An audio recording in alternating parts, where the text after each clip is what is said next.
Hi everyone, this is Russ from Eastern Iowa Arts Academy, and today we're going to do a drawing of a cheeseburger. So we're going to start drawing our cheeseburger here with basic shapes as usual. I'm starting to lay in a few hatching pencil shading marks and adding some basic detail as I go down the drawing.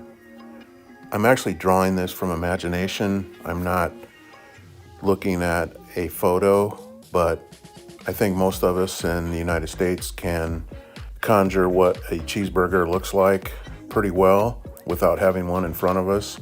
So, which really brings up a point that I like to make sometimes is, while I generally stress the importance of direct observation with a real model is the best way to draw. Also like to use photographs instead of artwork if a live subject isn't available. But having said that, drawing from imagination on a regular basis is equally as important. So we've got our sketch done and now we're inking over it. I'm doing this on an iPad Pro with an Apple Pencil and Procreate software, but if you're drawing this on paper, it's just a matter of using a pencil to draw a light sketch onto paper or illustration board or Bristol board paper, whichever your drawing surface is, doing a light sketch with pencil and now going over top of that with ink, which can be a fountain pen with black ink.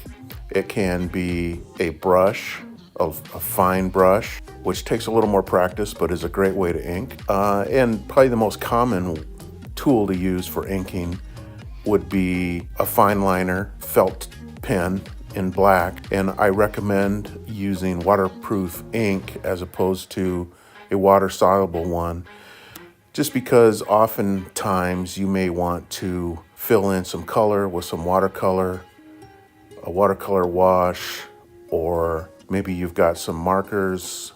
They might be water-soluble markers.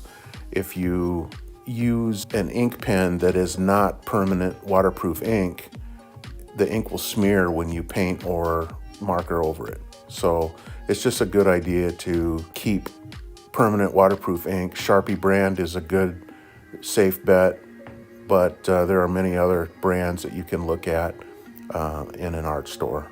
So you'll notice as we go through this inking process, when we shade with ink, we keep this in a line art context because we're using ink that's not being mixed with water. So we are using hatching, and all that hatching means is that we're making little marks with the ink pen as opposed to, putting a wash down watercolor, or if we were using a pencil where we'd rub the lead together with the tip of the pencil or with our fingertip or something.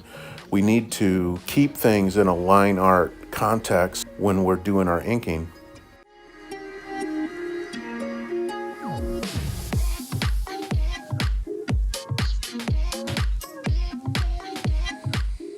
It's often a good practice technique is to make a value scale as a practice in your sketchbook with an ink pen using hatching marks or different texture patterns with your pen, and come up with 10 little boxes that represent each value getting progressively darker from pure white to those 8 boxes that go to 10 in various shades of gray, made with black lines together. They can be cross-hatched with this, just another layer of it going across your hatch marks, or just hatch marks. Either one works.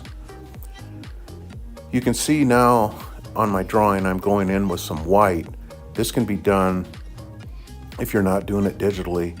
You can do this with a correction marker, which is just a white, opaque white paint pen basically that you use, that you can get in an office supply store, works really great for making white marks over top of those black lines to give you greater depth in your values as you're putting highlights on there, which is important.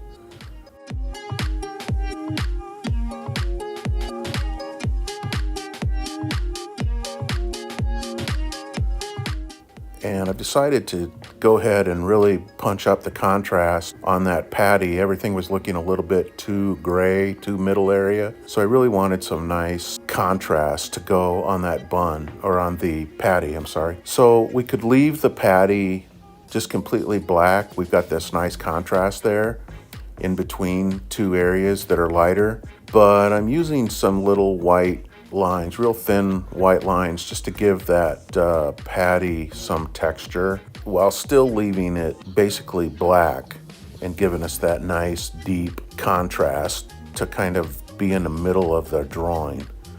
So even a simple illustration like this that has just a spot illustration of one object, I want you to be aware of you've got still a composition that needs focal points, that needs contrast, that needs different layers of texture from top to bottom, even if it's not part of a larger context like this.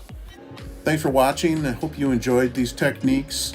Use them to create your own versions. Vary the techniques a little bit to suit your style. The more you draw, the more comfortable you're going to be. And at the Eastern Iowa Arts Academy, we would love to see your results if you'd like to send them in. Good luck, and we'll see you next time.